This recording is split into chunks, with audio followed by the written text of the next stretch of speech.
Brace yourselves, the storm of the season is coming. Hurricane Helene is on the move. Hurricane Helene is set to make landfall in Florida as a major hurricane this Thursday, bringing a storm surge of 10 to 20 feet.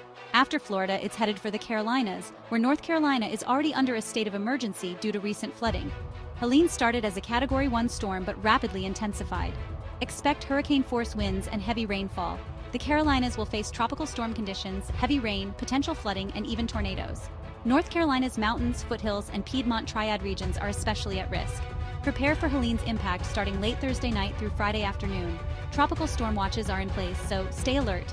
For the latest updates, keep an eye on the WPOA2 app and WPOA2 12 News. Stay safe, stay informed. Hurricane Helene is not to be taken lightly.